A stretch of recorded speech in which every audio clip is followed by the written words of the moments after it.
Good morning everyone. Today we are studying the next part. It is the second video of deep water. It is the lesson 3 of English prose, है ना. Detail summary पढ़ रहे थे हम लोग इसकी. तो ये सेकेंड वीडियो है, इसमें कुछ पॉइंट बचे हुए थे, हम इसके बारे में पढ़ेंगे. Now let us start. इसकी 12 जो हेडिंग है वो है the writer used every way to overcome this fear but in vain. इसका मतलब है जो लेखक है, राइटर है, उसने हर तरह से कोशिश कर ली, एवरी वे से कोशिश कर ली, लेकिन वो अपने जो डर था पाने के प्रति उसके मन में, वो उससे नहीं जीत पा रहा था, है ना. उस कष्ट से मुक्ति नहीं पा रहा था. तो उसने बहुत ज़्यादा कोशिश करी, लेकिन वो किसी तरह से उसमें सफल नहीं हो पाया. तो उसमें बताया गया है कि अंत में अक्टूबर महीने में, है ना, उसने एक प्रशिक्षक मतलब एक ट्रेनर को बुलाया, उसे तैरना सीखने का निश्चय किया कि हम कैसे भी क्या करेंगे, इस डर पर काबू पा लेंगे. तो उस तरह रोज़ 1 घंटे, सप्ताह में 5 दिन अभ्यास करने लगा, है ना. जो उसका ट्रेनर था उसके पास ही रहता था. उसने उसको एक पेटी बांध दी, है ना, जिससे वो डूब ना पाए, और उस पेटी में एक रस्सी बांध दी, है ना. इसकी रस्सी बनी रहेगी तो आराम से उसको खींच सकता है. इस तरह से वह एक चरखी के सहारे वहीं से बना रहता था, और बार बार वह उस ट्रेनर के जो ट्रेनर था उसके अकॉर्डिंग अपना जो अभ्यास है, प्रैक्टिस है तैरने की, वो करता रहा.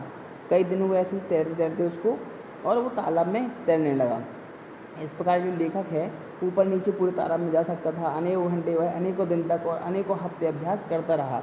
जब प्रशिक्षक जो है रस्सी पर से पकड़ के अपनी पकड़ ढीली करता, लेखक को फिर से वही पुनः डर याद आ जाता. फिर से वह डरने लगता.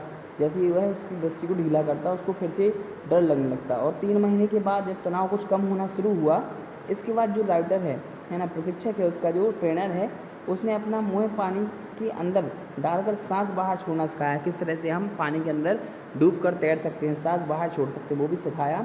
फिर उसने उसे अपनी नाक बाहर निकाल कर सांस अंदर लेना सिखाया, है ना. लेखक ने इस अभ्यास को सैकड़ों बार दोहराया. धीरे धीरे उसके पुराने डर का कुछ भाग जाता रहा, पर अभी वह पूरी तरह से अपने डर से मुक्त नहीं हो पाया. नेक्स्ट हेडिंग है आपकी. Next the instructor gave him practice to kick with his leg. अब पैरों से किक करना सिखाया, है ना. तो कई हफ्तों तक लेखक सिर्फ यही करता रहा, और बार उसको टांगों से प्रैक्टिस करवाने लगा कि मतलब टांगों से किस तरह से हम अपने आप को धकेल सकते हैं, नीचे से ऊपर आ सकते हैं, है ना. उस तरह से वो बार बार उसको सिखाता रहा, और उसको एक कुशल तैराक बना दिया.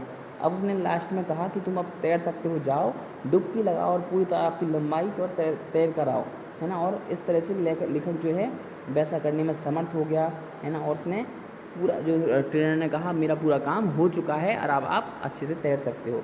इसकी नेक्स्ट हेडिंग है but the writer still wondered if he would again to be filled with terror when he was alone in the pool. अब वो सोच रहा है कि अगर फिर से वह पूल में अलोन रहा, अकेला होगा, तो फिर से वो डर उसके ऊपर आ जाएगा, ऐसा वो सोच रहा है. तो उसके बारे में पढ़ेंगे कि वह तालाब की पूरी लंबाई दोनों तरफ तैर कर आता था. वह पुराने भय को धीरे धीरे खत्म करता था.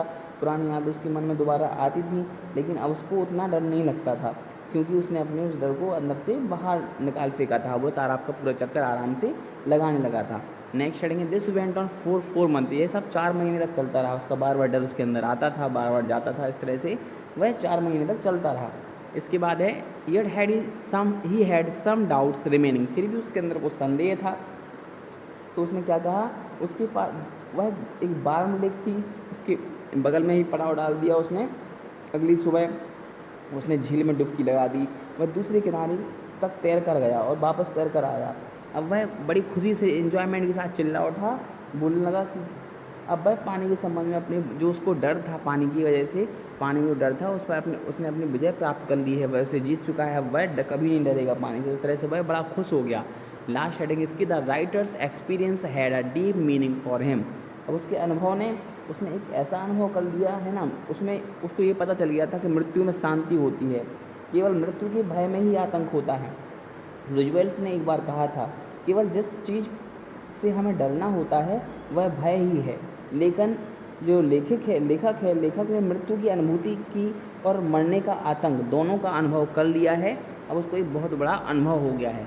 इस तरह से हमारी लेसन फिनिश हुआ. आई होप आपको ये समझ में आया होगा. Thank you.